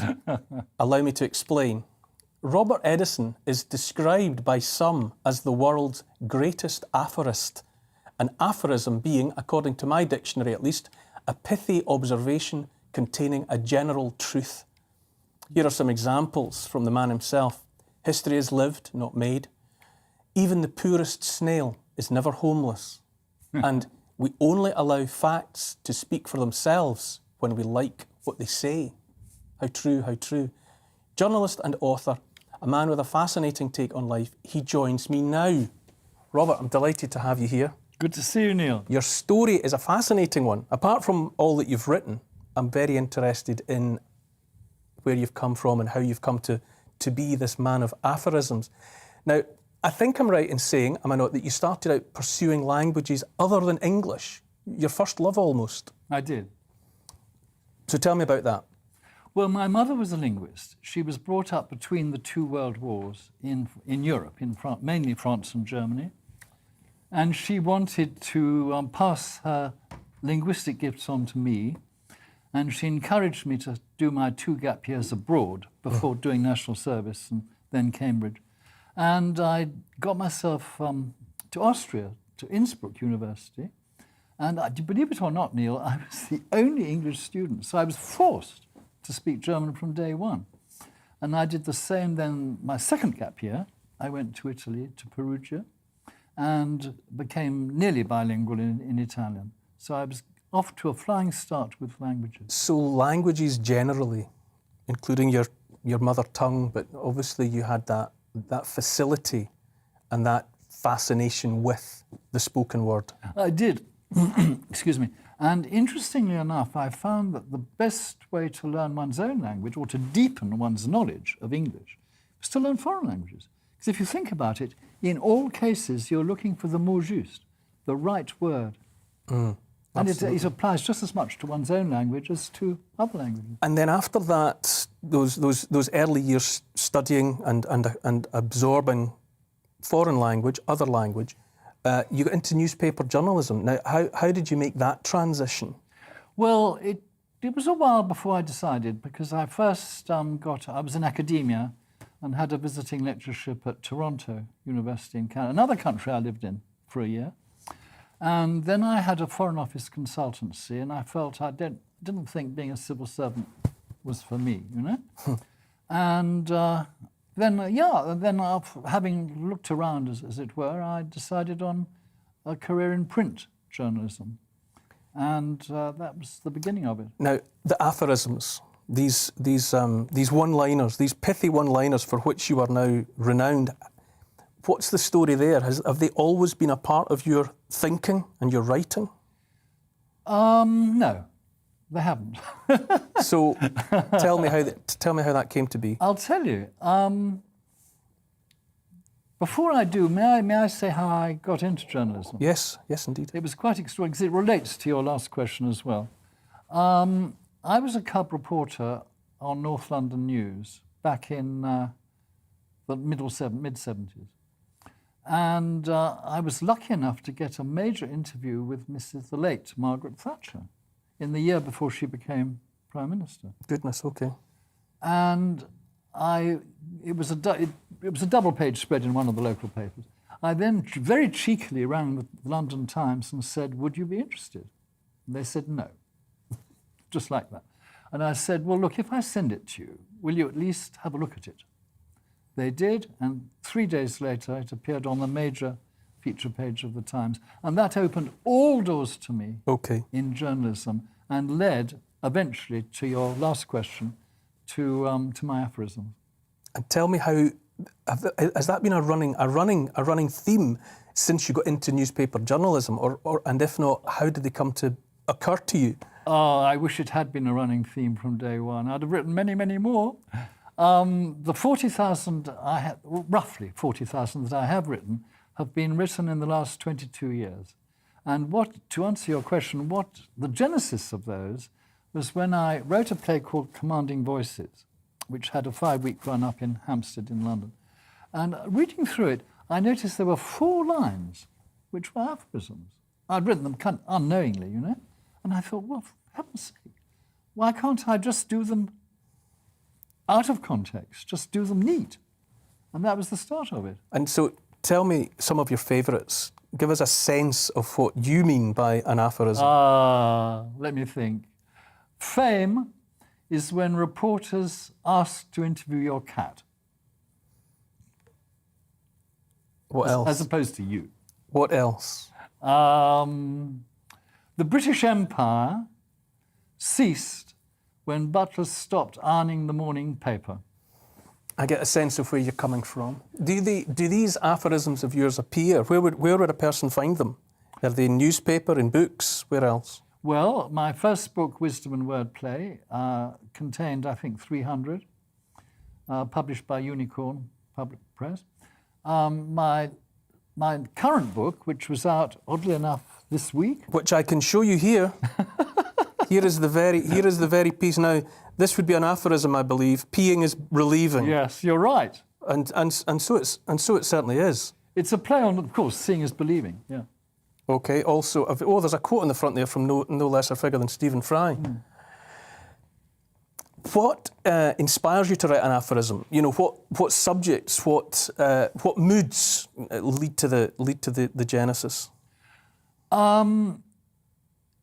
I think a love of brevity and the growing awareness I've grown over the last 20 years that less is really more. That the more concise your thought, the expression of your thought, the harder the punch. Brevity being the soul of wit. Brevity being the soul of wit, although Dorothy Parker in New York disputed that. But yeah, I'm a great believer in that. And I get a huge buzz, Neil, from condensing a complex thought into a single, pithy, hopefully witty and profound line. How many, final question I suppose really, how many aphorisms do you think you've written during the last 22 years? I've written so far 37,000. Would that put you in a category in the Guinness Book of Records? I think it should, yes. You've given me a very good idea. I should apply to them. Maybe have something that sums up the effort required to end up in the Guinness Book of Records. But I was a little worried, to be frank, that younger people wouldn't take to them. So somebody encouraged me to go on TikTok, where suddenly they took off. Wow, you're on TikTok? I'm on TikTok, big time. We've got nearly 200,000 followers. No, hang on. Let's say lots. Yes, coming up to 250,000, 200,000 followers. Wow. And just over 2 million likes. Wow. In a very short time. So I can't tell you how relieved and reassured I am that they've taken. I'm known as the TikTok's grandfatherly guru. Brilliant. Robert Edeison, I can't thank you enough for making time for us this evening. There we go. Once again, can I just stress that I absolutely believe that peeing is relieving. If I could just leave that there. And published by Unicorn Press. Yes, we can't forget that. Now, to move on, the largest tannery yet discovered at a monastic site in Britain has been identified at Fountains Abbey in Yorkshire. The Abbey is England's biggest monastic ruin. It was founded in 1132 by 13 Benedictine monks, and it was named Fountains Abbey because of the springs of water existing in the area. The recent archaeological fascinating, isn't it? I love fountains. Yeah. The recent archaeological finding has revealed some remarkable new evidence about the community of monks and lay brothers who lived there and their central role in spreading Cistercian worship. Ground-penetrating radar backed up with other geophysical survey methods carried out in partnership with the National Trust by the University of Bradford, Mala UK, Geoscan Research and Magnitude Surveys has made unexpected discoveries of unknown monastic buildings filling the whole width of the valley floor of the World Heritage Site. Our Yorkshire and Humber reporter Anna Riley has the story and the pictures. Fountains Abbey is the largest monastic ruin in England. The World Heritage Site existed from the early 12th century to its closure in 1539 during the dissolution of the monasteries.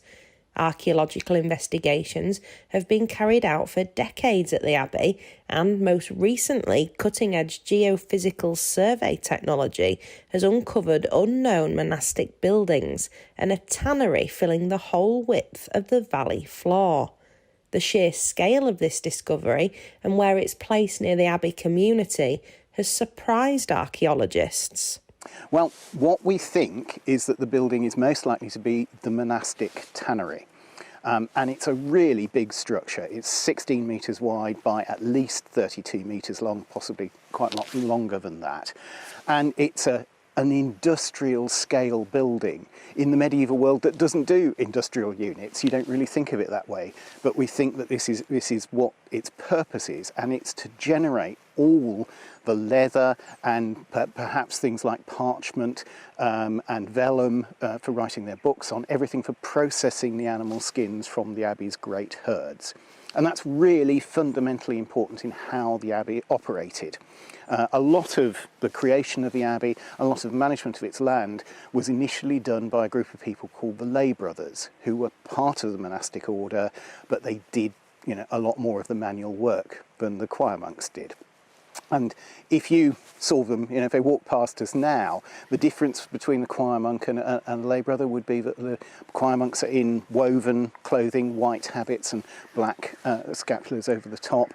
The lay brothers are very often dressed in animal skins so that they've got waterproof clothing. So you've got all that to provide, and at night the monks slept under woolen blankets, the lay brothers under animal skins. So again, it's suddenly needing huge amounts of leather for those purposes before you even get started on all the work of a scriptorium that you'd normally associate with an abbey. Ground-penetrating radar and other geophysical survey methods carried out with partners of the National Trust provides unexpected and intriguing glimpses into the past at Fountains Abbey. And as the technology advances, so does the understanding of the archaeology at the site. It was just unexpected. It wasn't that we, in a sense, that we didn't think there might be things out there. It's just that when it showed itself with the ground penetrating radar, it was very clear, very large, and and sort of in our face. And that was the extraordinary thing about it. We knew there had to be a tannery somewhere on the site. But when it arrived in full glory. So I think the thing that made it particularly surprising was just the fact that we didn't really have much of an inkling that there should be anything at that precise location. The sense of thrill of finding something just never goes away. Never goes away, and it's because essentially we're inquisitive animals, and we want to know about the past, and I have that same urge to go out and find things as everyone else does, and but just to be able to see something that hasn't been seen for centuries is a fantastic feeling. With the ground-penetrating radar and other geophysical techniques that have been used here, it's a testament to the findings that still can be uncovered many hundreds of years after the monastery dissolved. Anna Riley for GB News. Fantastic stuff. That Abbey, that site is just extraordinary. Any opportunity, any reason to go there, highly recommend it. Now, obviously, all through the evening, we've been with the ghost of Christmas present, which is to say COVID. And it's a conversation that could run and run. Now, Richard, you were just mentioning in the break there about the announcement from Boris Johnson. Yeah, Boris basically saying, you know, he'll decide by December the 18th whether or not to cancel Christmas or not. I mean, first of all, Boris, I've got a message for you. Christmas is nothing to do with you. You will not be cancelling my Christmas or millions of people around the country as well. I mean, it's absurd a politician can make these, you know, put a tweet out or whatever however he said it, and just to think that he can cancel Christmas. It's ridiculous. Well, I just don't understand the politics of it, because it's saying, oh, well, on the 18th we're going to decide. If on the 18th he says to everybody, you know, Christmas is cancelled, that's it, I'm sorry, whatever that actually means in terms of practical measures, I just don't see how that doesn't rebound on him politically. I just don't really see, I mean, it just seems like he's just going to lose some, you know, core vote there. What does he gain even if he indulges himself with the notion that he can declare to the nation on the 18th that it can all go ahead? Yeah, well, exactly. It just seems like then, as you say, he's being patronising. He's sort of granting the idea of I'm just fed up of the mixed messages we've been getting. The Prime Minister said that he, you know, wanted no one to be cancelling their Christmas events in the run-up to Christmas. He said all businesses should be going ahead with their Christmas plans. And then you've got the Health Secretary saying constantly using the threat of Christmas, tweeting out in his speeches as a government minister and so on. And then you've got Therese Coffey saying, you be cautious with your snogging this Christmas. It's bizarre. They're not singing from the same hymn sheet. I imagine there's a huge amount of anger among backbenchers and also cabinet ministers at the fact that the government is even talking about potential threats to Christmas. We know, don't we, Richard, from all of the reporting that's coming out in recent times about the damage that's been done to people, mental health, children, especially, the huge, as yet, uncertain damage that's been done to children educationally in terms of their mental health development, in terms of their early development because of the masks and all the rest of it. What possesses a government in those circumstances to ramp up the pressure on something like Christmas? I mean, it's just crazy. I mean, I'm a father of 5 beautiful children, so, you know, I've seen the impact it's had on them and certainly millions of others as well. But the idea you can play with our freedoms is as if it's a game and then you get rewarded. The more you comply, the more the government will say, well, we'll let you do this, we'll let you do that. I mean, society has shifted and changed so much. I don't recognise it anymore. It's not a society I want to live in or bring my children up in. And I'm afraid that, you know, we've turned this kind of whole thing into a theatre of fear.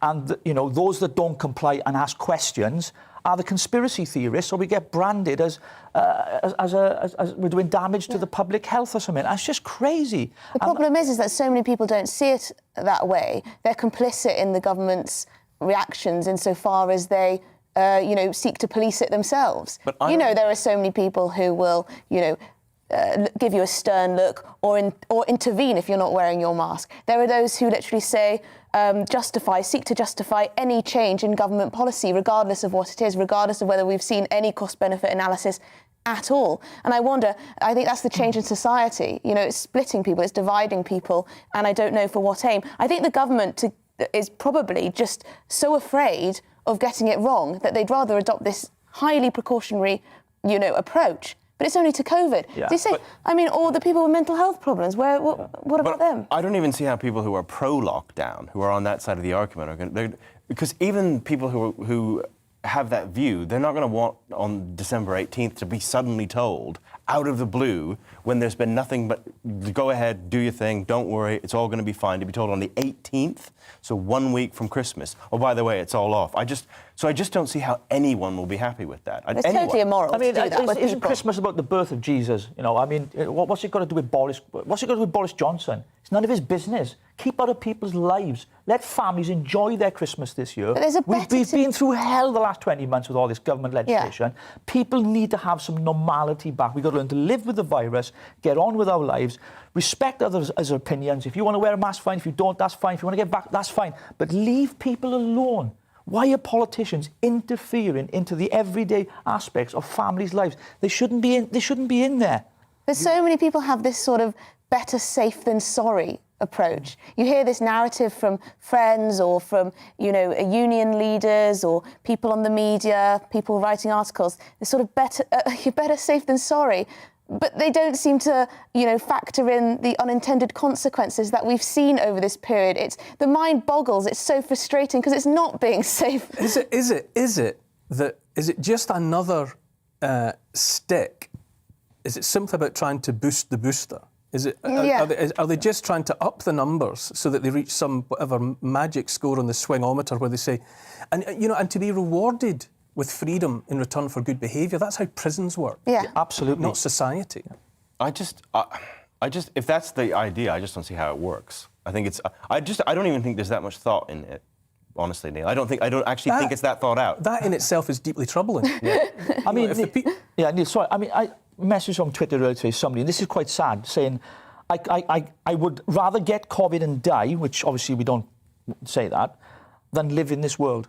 There are people that are feeling like that. They don't want to live in a world where there's zero risk. There's always risk involved in life. You can walk across the road, get by a car. I mean, I think the whole overreaction from the government, especially on this new virus, I call it a unicorn virus, but that's just my opinion.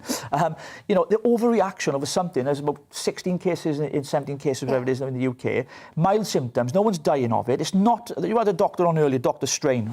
That was his name, I think. And quoting all these numbers, but there are alternative figures and numbers out there from sources you've got Ursula von der Leyen, who is using COVID to centralise power in the European Union, and that is terrifying. This is a conversation clearly that could run for 20 hours, never mind 2. I love the passion, though. I love it. I love the intensity. After the break, we'll be talking about the return of one of the great Christmas traditions. Oh, yes, we are. Oh, no, we're not. Can you guess? See you in a couple of minutes. You're watching GB News live across the UK and the world on our digital stream. GB News is Britain's news channel. We are the UK's home of discussion and debate from all perspectives. We are here for you. Don't forget to join our YouTube community by clicking on that subscribe button.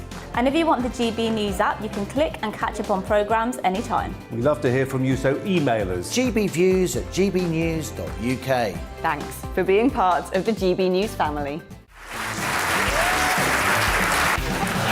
My name is Andrew Doyle. Join me every Sunday evening at 7 p.m. for Free Speech Nation. This is a show where we address current affairs and news stories of the week with the help of 2 wonderful comedian panellists. I brought in comics because I want to give it a lighter edge, and also they work for less. See you there.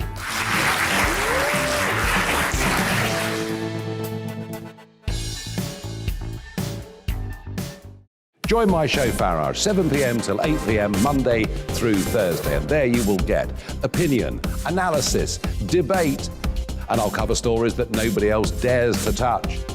And then for the last 15 minutes, talking pints. We're over a drink. We have a civilised conversation with someone. We very often disagree, but we do it in a grown-up way. Come and join me on Farage.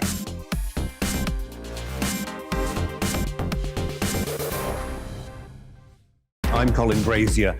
I've reported from more than 70 countries around the world, covered wars from Afghanistan to Iraq, from Lebanon to the Balkans. I'm trying to bring that experience, that feel for events, to the studio. And something else. I'm ready to give an opinion. Today's stories with a spark. Brazier from 8 p.m. weekdays on GB News.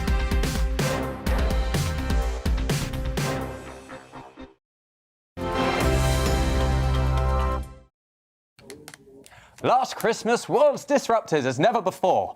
Many were the stories of families getting togethers cancelled or countless individuals were left alone in their homes as COVID restrictions prevented so many people from being in the same home. Also out of the question, as far as the authorities were concerned, were pantomimes that were uniquely British convection that has delighted audience for as long as any of us can remember. The absence of Panto felt as though one of the brightest Christmas lights has been extinguished. Well, the good news, the wonderful news, in fact, is that this year, Panto is back. Not behind us, but right there, in front of us all, is traditional magical musical comedy madness. Joining me now are some of the cast of Rapunzel, soon to be treading the boards of the Broadway Theatre in Barking. Do you see what we did there? Whoa. Why don't we, now that you're not just behind me, but on all sides of me, why don't you introduce yourselves and your characters and maybe a bit of the plot? Yep, my name is Josh, and I'm playing Flynn in Rapunzel. Fantastic. Hi, my name is Gabrielle and I'm playing Rapunzel. Hi, my name's Vince and I'm playing Betty Buffont. And I do the beauty salon. It's Stonyford. It's lovely. You should come down. And just for those who have arrived from another planet, what is the plot of Rapunzel? Just briefly tell us where we're going here. So briefly, Rapunzel is a princess, but she doesn't know she's a princess. She was taken by a witch who wanted to use her magical hair to help her look younger. And she kept her up in a tower, so she wasn't able to see anyone. She's never been out in the world. And then Flynn finds her and brings her back to the castle and she gets rescued. Now, Betty. Yes. Panto was gone for a year. Yes, now, how much did that hurt personally and, do you think, across the industry, the theatre industry? I think personally, for me, myself, it was horrendous. I didn't know what to do with myself at Christmas, and it's just tradition. Everybody loves to go to a panto, and I think for everyone else, just missing that, because we've already opened at the embarking at the Broadway, and the audience already, you can feel the vibe, that they're so pleased to be there. You hear the laughter, the screaming and all that. And it's just wonderful. And it was such a shame it was extinguished last year. I'm a huge fan. I've got kids. We've been going to Panto. They're a bit older now, so they've decided that, you know, they're a bit too old for it. But I vividly remember when they were all small, we were in the King's Theatre I think it was the King's in Glasgow. And after the interval, the curtains opened and there was which is the one with the beautiful wagon with the horses? Cinderella. And it was a beautiful. I mean, I am talking so beautiful, and it was 2 real live white Shetland ponies that were on stage, and I was overcome. Yeah. It's beautiful. Panto is like nothing else. Why do you think we love it so much? It's so uniquely British. I think it's just a family orientated thing. Like the other day we had a school booking, and they were just loving it. The kids love it. It's just for it's not like some musicals you go to are just for adults or just for kids, but this is just, it covers everything from adult humour, kids' humour. It is just the best experience. I just love it. Did you feel that, did it make a difference, do you think, that there had been that year's gap? That when you stepped out stage or the curtains opened or whatever, do you think there was double the warmth that there would have been anyway? Oh yeah, definitely. Everyone has been missing it. We've all been missing being on stage, and everyone's missing seeing it. And in a panto, you get to interact as well. So that interaction was like double. They were so excited to be able to join in with us. It was great. What is it you think? You know, I asked Flynn. I'm going to keep you in character. Betty, what is it about the British that made Panto happen, do you think? Why did Panto, of all things, which is the oddest creation, why did it happen here? Well, it's one of the oldest traditions, but I think no one does it better than in Britain, and also it's such a British thing. A lot of people that come, I've got a friend from America, and she came over and she came to watch it a couple of years ago, and she was like, what the heck is going on? She didn't have a clue what was going on. She loved it though, but she didn't understand why she loved it. But I think we as Brits understand pantomime, understand the jokes, understand all the things, you know, the costumes, it's just so good for everybody. You're right, aren't you? We seem to be born understanding Panto. Yeah. It's almost as if it's in our genetic makeup. Well, also, it's the first time that some of the little ones have been to the theatre. So getting people into the theatre, they've never been. There's so many screens about now. We're looking at screens all the time. To get some people in the theatre is wonderful. So these little ones that go in there, it's their first time, and that curtain opens and they see Rapunzel up in a tower, and they're like, whoa, and then Flynn comes in on a jetpack, you know? It's like, whoa. Absolutely, I absolutely love it. Literally fly, it's like a little roller coaster, like spin all the way round, upside down. Just got to make sure that I don't eat before the second half, otherwise that will not be the greatest experience. But no, it is. It's just. I have to say, I have read recently, much to my distress, that some pantos have been putting out warnings, like trigger warnings. It's something about, I don't know, they call it the wokeification of panto, that people are worried about content. Does that make any kind of sense to you? I mean, if there's a wicked witch, or if there's a monster or whatever, and kids get a fright, isn't that supposed to be the whole point? Yeah, well, the thing is, if you go to the cinema, and you go to a movie, and there's monsters on there, and there's witches on there, then you don't think anything of it. It doesn't matter because it's live. It's still theatre. It's still, it's all make believe. So I don't think these people that really are going, well, they shouldn't do this, we shouldn't do that. I mean, come on, it is entertainment. At the end of the day, and we know because we're out in front of an audience, and the audience, like today, we had a show today, and it was a full house, and it was just absolutely buzzing. The kids were screaming. When we do the ghost, what we call the ghost gag, where whatever comes in behind you, these children are going mental. They go, "Stairs behind you!" Really going for it, and it's just lovely to see. So if people who talk about, oh, we shouldn't have this, we shouldn't have that, then yeah, talk about it, but don't do anything about it. Fun out of what Panto is. Yeah. Yeah. We're just there to have fun. Something that strikes me is that I think you mentioned that for a lot of kids, and tiny tots come into Panto, don't they? I mean, like from the barely able to walk. So it's going to be their first introduction to the magic that is of theatre, but if they get the frights, and if kids burst into tears, don't they? If they're not doing it in the theatre, they might be doing it at home or in a supermarket. And it's part of them getting ready for life. That's it. Yeah. That wildness of it, and the rowdiness of it, and the surprises, and the laughter, and all of it. It's like a little textbook introduction to life. Yeah, and also there's always a good message in all the Panto. There's always a message in there about good over evil, or whatever it is, or being happy with yourself, or all these different messages that are always in Panto anyway. Yeah. So it really is a good thing putting out there rather than...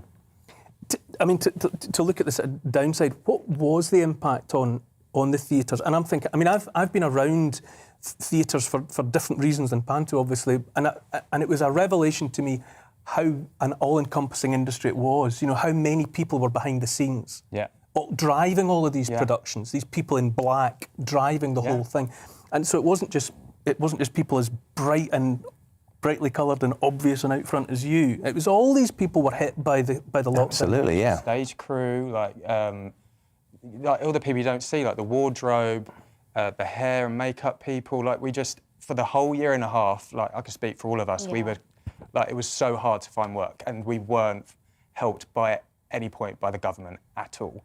So it was just a stress. And where were you picking up, non-theatrical work? Yeah, we had to. I did an online receptionist job.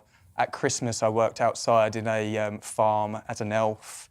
Like, just had to just do whatever we could just to get that money in. What about you, Rapunzel? What was it like for you? Were you able to get anything else going in that gap? No, I wasn't able to. Yeah, I was just at home trying to keep myself busy, because you can just get into a bad space if you don't do anything. So, like TikTok. I was on the TikTok trying to do as much entertainment as possible. But I wasn't doing anything. And when you train for so long and then it all gets taken away, it's kind of scary, isn't it? So. And as I say, because I've got friends who are involved, and the number of them that were telling that same story. Yeah. Picking up work, in supermarkets, and picking up work in shops and in hospitality and all the rest. And then those, in many cases, the second thing they found went out from under them as well because of lockdown. And so is it coming back? Do you think that the same people that went away, are they back? I think so. I think there's always that thing of people going, because obviously, especially at the moment, we don't know what's happening at the moment. So there's always that people that go, oh, I don't know if I should go. But I would say, yes, go, because it's a great experience for everybody. And looking at the audience we've already had, they have absolutely loved it. Yeah. And I don't want to go into another one of those lockdown things. They're not good for me. I put on so much weight, honestly. It's the only time I've changed a light in my fridge. That's how bad it was. And are the audience definitely ready for you? They haven't forgotten Panto. Oh, absolutely. They are so ready. Like literally, today it was like a concert. The screams, the cheers. I think everyone is so happy and ready that Panto is back in the house, in the theatre, ready to go. Fantastic. I love it. I cannot tell you. I for one will absolutely be there. Please. I don't know, maybe it should be you, Vince, maybe it should be you. Sell me Rapunzel in the Barking Theatre. Oh, sell you Rapunzel, right. Stand by. Okay, so this Rapunzel is a panto for everybody. It's for your grown-ups, your young-uns. It's a all-in, shout about. There's Flynn's flying. She's got her hair goes all everything. They climb up her hair into the. Honestly, it's brilliant. You've got to get there, get there, get there, get there. There we go. Tickets still available, by the way. There we go. There I am over there. I've never addressed this camera before. So many thank yous. Brilliant. Colour, everything of the theatre. To have a touch of that in the studio is just fantastic. Thank you to all of you. Thank you so much. Thank you so much. Rapunzel, thank you to Betty. Thank you. And also to my guests on the panel, Emily Carver, Richard Taylors and Nick Tyrone. I'm losing track of where I am because I'm in such an unfamiliar location. It's 9 o'clock here on GB News. It's Mark Dolan tonight coming up. But first, here is the inevitable, the never-ending weather forecast. Oh. It's time to remind ourselves there's always another winter. Canary Islands sponsors the weather. Looking ahead to tomorrow's weather, and the UK is looking rather windy and chilly at first, with wintry showers, especially in the east. Let's now take a look at the details. It'll be a rather cold and very windy start in the southwest. There'll be scattered showers, some heavy and turning wintry over the high